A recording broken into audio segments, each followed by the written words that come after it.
D'Arcy, super happy to have you on. Thanks for having me. Yeah, when I came across you a few weeks, or maybe I think it was last month, I found your background super interesting, and then I read about the fund that you were at and how you folks operate within the fund also seemed a bit unique and different to what I've seen with other similar funds, at least in the US and Canada. So I just had to have you on as a guest on the pod. So welcome. Thanks so much. Yeah. So let's get the audience just as excited as I am. Kind of curious around, your introduction and just telling us what you do and who you are. Yeah, so who I am, I was born in South Africa. My parents actually moved over in their early 20s. So I have an Irish heritage, but a South African born, so a good mix of two great cultures. And I think it was that my Irish roots that really led me to leave South Africa. I was always curious to discover more of the world. And I studied in Scotland. I always followed my passion, so the things that I was interested in, which led me to study history of art at university. So completely unrelated to Yeah. venture capital and platform. Um, yeah, and I guess my whole career has kind of been summarized by keeping an open mind, following my passion, building relationships, and running hard and fast when the opportunities opened up. And that's really what led me to my platform role at Outward. Yeah. And I think a lot of those characteristics of yours, Darcy, align very well with your role being head of platform, right? So, but, I have a question before that. I've had the privilege of speaking to a lot of VC platform professionals. What I'm finding the common thread so far is that everybody has very unique backgrounds. Not everybody had a private equity background or a finance background before coming into VC. And in your case, art history is super interesting. So, what was how did you land in the VC world from learning art history? I'm super curious how that trend went. I mean, it's completely unrelated. And I think it ties back to my earlier point around always keeping an open mind and seizing the opportunities when they cross your path. And many people that I speak to often ask me this question of how did you get into VC with the expectation that there's a set path or a clear way that people can enter this industry.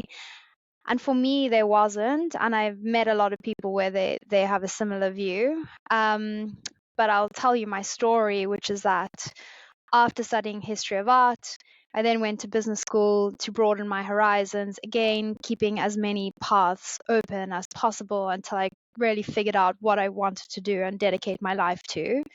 And then post studying my master's, I got a job at a bank. So I thought I would try out financial services. I was seeking something creative in financial services because naturally I'm more inclined to that kind of work and creative people. And luckily, I found Outward through working at Investec. So Investec is a cornerstone LP in our first fund, and I had the opportunity to spend 3 months with the Outward team. That got extended a further 3 months, then extended 6 months, and 4 years later, I'm still here.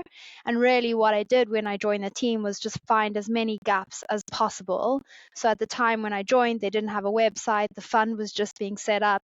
I put my hand up and just started building and creating things for them and plugging the gaps and learning where I could. And if I look back in hindsight, that was actually probably the perfect opportunity to run platform because I got to see how many different parts and areas of the fund operate. And I think Mhm.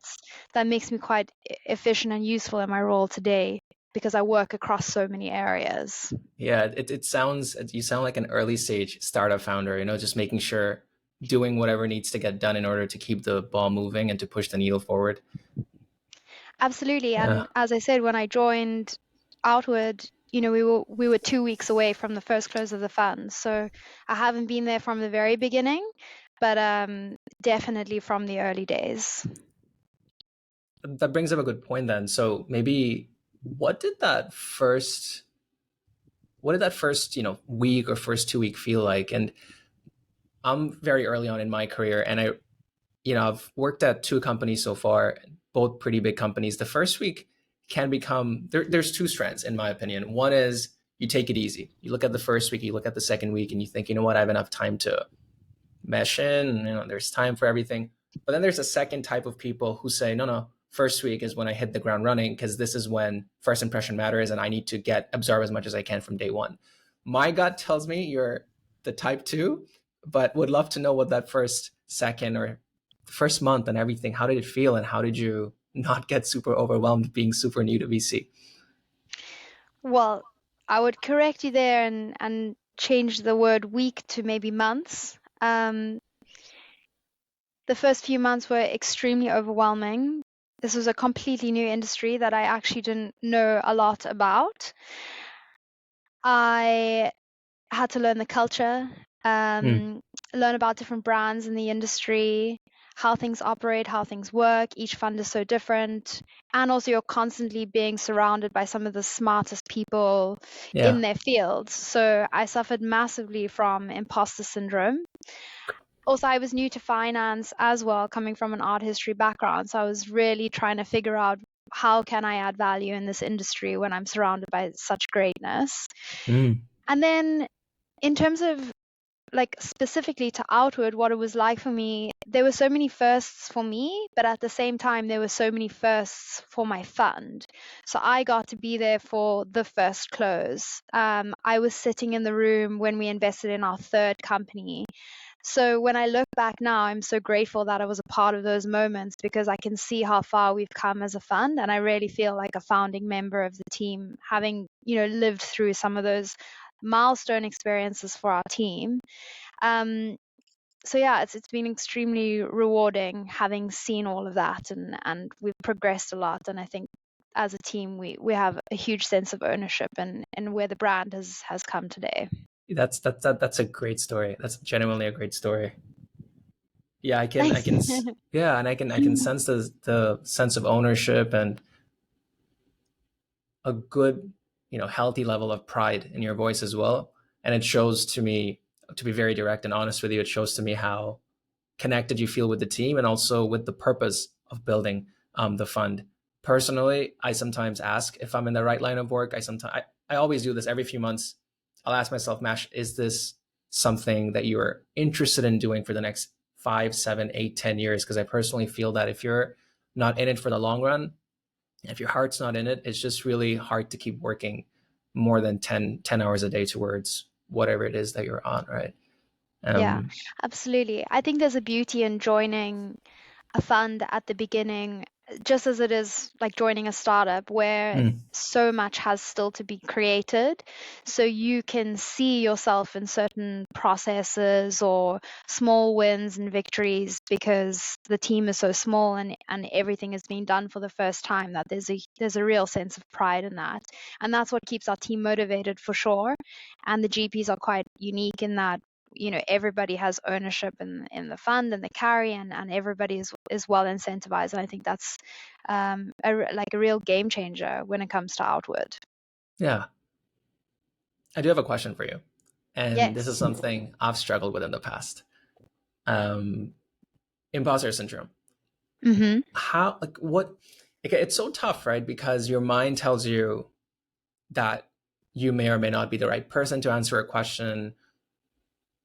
Someone more senior or more experienced or smarter than me wants a response or wants help, but I'm not really sure if I'm qualified to help out.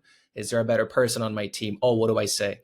I imagine in those not weeks but months at Outward, you felt that way, right? What's Absolutely. like, talk to us about it. Like, how did that feel, and how did you over time overcome that? Because it's a very powerful piece there. I think I felt it immensely, especially because I didn't seek a role in venture capital, and it's also an industry where so many people want to work in venture capital, and you end up speaking to lots of people that are, interested in pursuing a career in this industry, and you kind of then sit back going, well, you know, why me? Why did I find my place here when there's so many other people that might, seem to want it more than I did at the outset. So that was a piece of it which Interesting. I eventually dropped and got over because it's a bit of a waste of your time and energy to be fixating on that. But I think what imposter syndrome does do is it makes you completely self-aware of where you are. I listened a lot when I started my job, and I always think that that is a good thing, and it's something that I do to this day. Um, Listening to how my colleagues speak to founders, how do they interact on investment committee meetings, how do they interact with investors. So I think I just try to soak up as much as I could to feel more confident in those conversations, and feel like I had more of a position and a voice at the table. And then I think it just comes with time, and it comes with confidence, and you get the recognition from your team, True. and then it starts to slowly dissipate. And that is why another thing I would really recommend with people that are suffering from imposter syndrome, get the feedback. You might be avoiding it because the narrative in your head is that you might not be good enough or not deserving of something, or you're going to be found out. Ask for Mhm. the feedback, because then it doesn't become about your own internal narrative. It becomes about what's actually happening in reality. And if those things are positive, that's the narrative you hold on to. I love this. I love the last part. I love the last part because I Thanks. think, yeah, because I think honestly, Darcy, for me personally, I do have that inner voice saying, "Oh, Mash, maybe you could have done a better job. You didn't receive any negative comments, but that doesn't mean they weren't thinking anything negative. Oh, Mash, I wish we were more prepared." And I always have that voice in me, especially when I'm trying to punch above my weight class or do something I've never done before. But the last piece Mhm. is that you mentioned, which is focusing a little bit less on that inner voice, but then really relating to reality and asking folks for feedback around the good, the bad, the ugly, and the great. And then using that to ultimately become a better person at the job. And then over time, the recognitions help erase some of that, um, you know, that syndrome, right? So I love that last piece. Super, Yeah, super interesting stuff. Yeah. absolutely. And also the fact that you're working with such talented and smart people on the Mm-hmm. founder side. They are the experts. So you will never know more than them. And you're not expected to either. You're expected to ask the right questions. So I think it's about just accepting that and leaning into that. It's not a weakness per se, but leaning into the fact that you know less and being Yeah. comfortable with it allows you to not focus on feeling insecure about that, but actually embracing it. This is such a good piece of like feedback and advice, especially for folks who are getting into VC and or getting into platform and feel that they may or may not quote unquote belong in that new place from day one or month one, right? So thank you so much for that. Let's maybe Absolutely. dive into awesome. Let's maybe then dive into your awesome fund called Outward VC. Tell us a little bit about what the fund is, bit of history, bit of background, and through your tenure, I'd love to know, how you've seen the fund evolve and where it is today. Very excited. Yeah. Absolutely. So we're very clear about who we are and what we invest in. We are based in London in the UK, and we invest predominantly in UK early stage businesses and businesses that are operating in the fintech space. When we invest is when companies are raising between 2 and 5 million pounds. The reason for that is because that tends to be the hardest round for fintech companies to raise. They have generated some traction to evidence that the product or service that they're creating is needed, Mhm. either validated through one or two customers or proof of concept, but they haven't yet hit those revenue milestones that a Series A investor would like and expect to see. And the reason why we find fintechs are kind of getting into this funding gap is because it just sometimes takes longer for fintech businesses to scale. They're more expensive to build, and often there's bigger hurdles. So becoming regulated is one clear example of that. Interesting. Having to hire very expensive people, heads of compliance, etc. So we believe that we have the insight and the expertise and the domain expertise specifically in fintech to spot these companies before they've hit that milestone round. We come in, we're a very meaningful investor, we get our hands, very dirty with the companies, and we pride ourselves in being an extremely helpful partner, and then support those companies to get to that milestone round. And then we would follow on and back them in their A and their B, potentially their C. But we're really with them on that journey at that specific funding gap. The your brand identity is so evident in your voice and how you explain who you are. Um, it's very interesting. I think you're the first VC platform professional I've spoken to who described their fund in such a way. Kind of curious Probably then. because I'm on many fundraising calls. So it's all like scripted in your mind right now. Perfect. I love it. Talk to me about the conviction that you guys need when you're investing, right? Because if I understand you have the domain expertise, you and your team, and perhaps you're able to spot things that other funds may not be able to simply because you have that domain expertise and you have the right individuals on your team to understand the company and the market and what exactly they're building and the growth projection over the next 2 to 3 years for that specific startup, I'm guessing. But out of all that, D'Arcy, it seems like you need a lot of conviction going into these funding rounds with these startups. Talk to us about how that works and how you feel and some signs that you look for when you're maybe investing in these kinds of startups. Yeah. Well, I would say each company is different. They're all Mm, solving for different problems, and um, yeah, so it's really on a case by case basis. But I think some of the things that I can distill and take away from our entire portfolio is we leverage our team expertise. mm, And keep in mind now, we see around 80 relevant companies operating in fintech a month. So you start to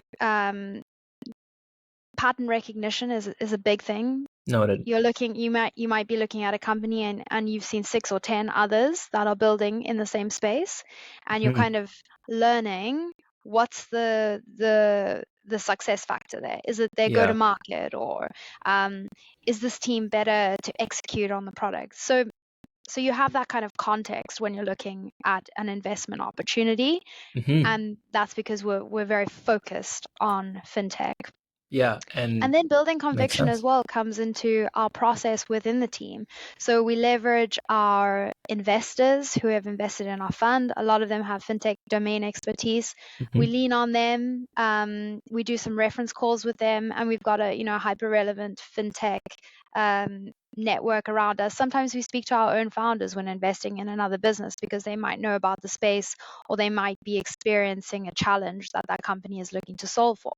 And then the most important pillar is really how we debate that as a team and build conviction as a team.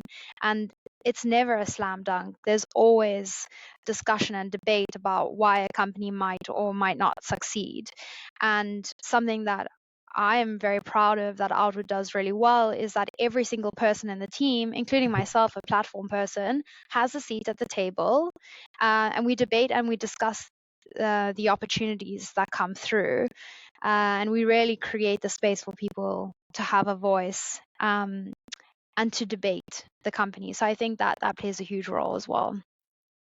Seems like your team really puts a lot of focus and weight on stress testing your assumptions, bringing in the right expertise, whether or not it's within the the outward VC team, or maybe it's within the extended circle of founders and LPs and et cetera that you may be connected to, in order to fully get as much perspective as possible on a deal, on a founder, and or on a market. So that's pretty encouraging to learn about, and to see how you folks are operating at Outward. Yeah, no, it's we're very proud of it. Yeah, yeah, super exciting. So maybe let's double click on the VC platform piece, right? Given that you're head of platform at Outward, I'd love to kind of understand how you're operating the platform piece differently than other funds, and what are some core areas today at Outward where the platform team and yourself are very proud of? What are some functions or what are some um, opportunities that you provide startups after you invest in them, and how does that look like? Very curious to learn. Yeah. So, I mean, and maybe for anyone listening that's looking at entering the platform space within Mm-hmm. VC, the thing that I would flag and note is that platform is very different at every fund that you'll go into, and it's influenced by the size of the fund, the size of the platform team, or maybe it's influenced by the USP of that certain fund. So what they really, pride themselves on in the market. So at Outward, I believe platform is very much specific to Outward. And right now, because we are still such a young fund, we're 4 years old, platform has a long way to go in terms of really building it out. And my role right now as head of platform covers brand, it covers portfolio engagement, and it covers investor relations. And I cannot do all those things at any given time. So really it's driven by the priorities of the fund Hmm. at a certain point of time, and certain things get dialed up and other things get dialed down. Right now what's been dialed up is our fundraise. We're launching our second fund next year, so very Nice. heavily invested in that. um, so when I think of platform traditionally, it's mainly around that portfolio connectivity piece. And so with limited time and resource, it becomes even more important to double down on what is it that makes Outward different? Hmm. Why would a founder want us on their cap table? And how can we deliver on that? So, as much as it is about putting effort into the things that are going to deliver on your USP, it's even more important to say no to things that just aren't really going to move the needle, because you can't do everything. If Yeah. you have a larger fund, sure, you're going to have platform where there's going to be someone on events, there's going to be someone on recruiting, etc. We don't have that luxury, so we double down on what is our USP. And something that I'll draw to as an example is, we have around 50 founders and C-suite in our Fund One portfolio Hmm. that have all been operating within fintech. They're building a fintech business, and we're trying to leverage the insights, the knowledge, the experience that hyper relevant network all kind of has. So we're connecting founders who are experiencing a particular problem. It might be B2B sales. We're connecting them with a more advanced company on our portfolio who's sold into banks and who's gone through the pain point, so that they can have the conversation and benefit from that unique kind of proprietary knowledge. So it's about connecting the dots in hyper relevant ways and Yeah. giving them something that no other fund can because of our unique network. Yeah, and it almost sounds like you, because of this network of 50 founders and maybe even more next year when you raise your next fund and you start deploying, Mm-hmm. you almost have access to this unique data set of founders who've been there, done that. And especially, I imagine that in a space with as much regulation as fintech, if I'm an early stage founder, it would be so meaningful if I received funding from Outward and I was able to then talk to somebody who's literally had the exact same challenge, where I'm just like, oh, who do I talk to? How much do I spend? Do I need an expensive lawyer? Is this an in-house effort? I can imagine how founders find that super beneficial, being plugged into your ecosystem and having access to these 50 different founders or more. Yeah, absolutely. And access to the investment team. They get very involved in the companies, and they will be the first touch point because they hold a lot of the knowledge. We share a lot of knowledge across the team so that everybody is empowered to help companies. Mm-hmm. Um, and then when relevant, we bring it to the founders, because you don't want to be taking up too much time whilst founders are building. Mm-hmm. And that's another interesting thing I was thinking about whilst you were talking, is that you have to build relationships with founders in order to create a valuable network and ecosystem. If you don't provide value to their business or show up in times where it's really hard, and this is on the whole team, they're not gonna sacrifice an hour or two to speak to your younger portfolio company, because why would they? So it's first and foremost, it's about building relationships. That's the most important. And then it's about building trust, giving back so that you can get in return. It must have taken a lot of effort, time, and commitment and energy over the. You said you're a 4-year-old fund. Mm-hmm. The first 2 or 3, or maybe the first 4 years, building those relationships, being as helpful as you can to every founder in your portfolio, and then building that trust, which takes a lot of time. It does snowball over time, and after maybe 5 or 6 or 7 years, it becomes much easier. But I imagine that the first few years must have been so hard in establishing that trust, because it's effort. It's blood, sweat, and tears. It's It's not hand wavy magic stuff, right? So I can imagine the effort that went into establishing that. Absolutely, yeah, and that's on the whole team, really. Yeah. And that's the reputation that you start to build in the market slowly over time by being there for founders and showing up in the hard times. Yeah. And something that I love about our team, and it kind of typifies our culture, is we really punch above our weight. So maybe let's zoom out a bit, and then just talk about VC platform as a whole, D'Arcy. You've joined this fund when it was in its initial stages, and then being head of platform now. When you look at the VC platform space in general, funds in the US, funds in Europe, funds in UK, how are you seeing this space evolve over the last few years, and where do you see this going? Kind of curious to pick on that.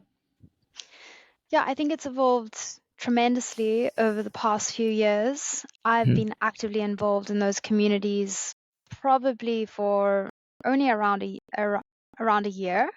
And when I attend those events, the thing that you hear is, last year when we hosted this event, we had 20 people. Now we have 100 people. So even the people that are at the forefront of platform are commenting on how it's changing and evolving. Mhm. So that's amazing. And at all of those events, you hear so many different perspectives from people that are working at funds. And the key takeaway is that it is just so different at every fund.